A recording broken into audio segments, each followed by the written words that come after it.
बिना संघर्ष कोई महान नहीं होता, बिना कुछ किए जय जयकार नहीं होती।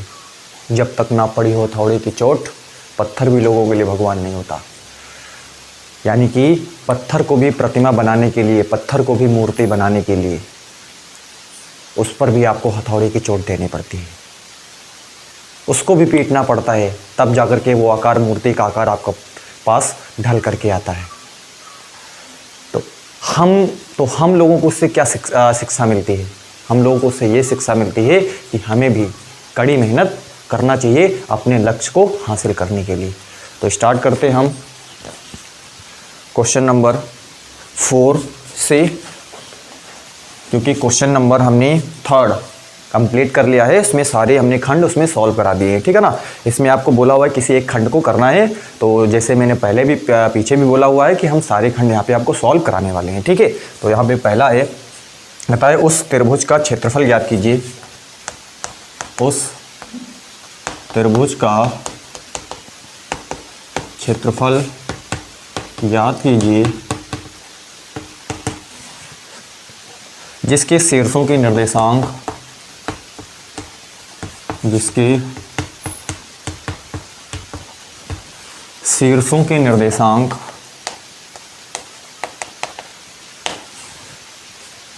0, 0, 2, 0 और 0, 3 हैं। ये आपके पास निर्देशांक दे रखे हैं त्रिभुज के, और उस त्रिभुज का आपको क्या बताना है? एरिया यहाँ पे पता करना है, ठीक है। देखिए निर्देशांक आपके पास दे रखे हैं,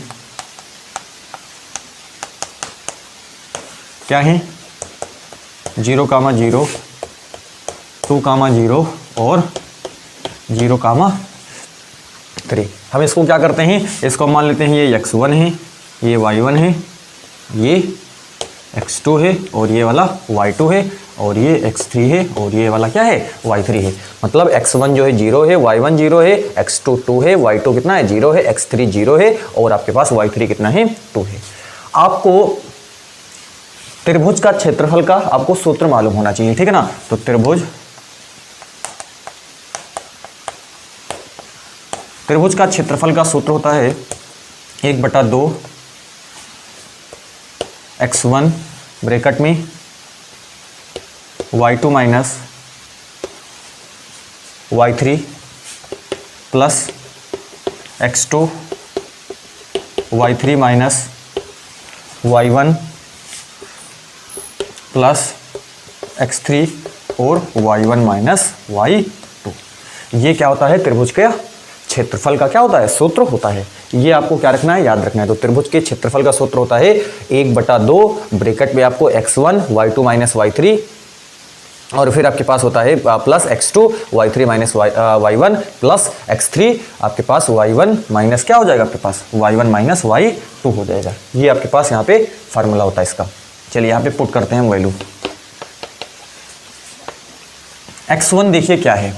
x1 आपके पास 0 है, तो हमने यहाँ पे 0 लिख देना है, ठीक है ना। क्लियर? जो दिया हुआ उसको आपको लिख देना है। तो x1 के प्लेस पे क्या है? 0 है। y2 देखिए, y2 है हमारे पास 0, ये चीज़। फिर क्या है आपके पास? y3, तो y3 कितना है? 3 है, तो इसको हम लिख देते हैं यहाँ पे 3। क्लियर?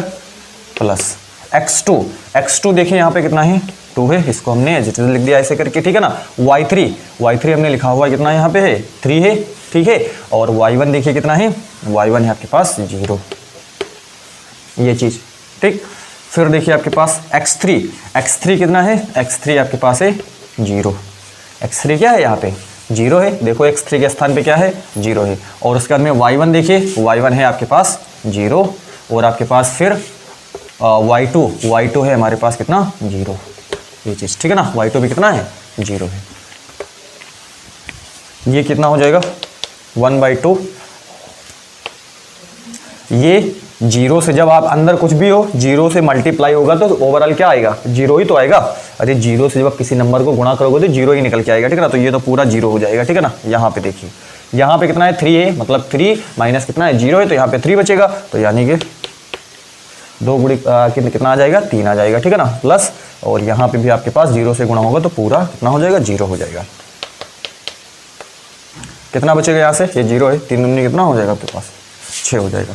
तो कहने का मतलब 1/2, यहाँ से कितना हो जाएगा 6, तो 2 1 जा 2, 2 3 जा 6, तो बराबर आ जाएगा आपके पास कितना 3। और यहाँ पे आपके पास चूंकि क्या होता है, क्षेत्रफल है, एरिया है, तो एरिया जो होता है यहाँ पे यूनिट तो आपके पास दे नहीं रखी है, तो हम इसको वर्ग इकाई बोलते हैं, क्योंकि क्या होता है वर्ग में होता है जो भी एरिया होता है, ठीक है ना।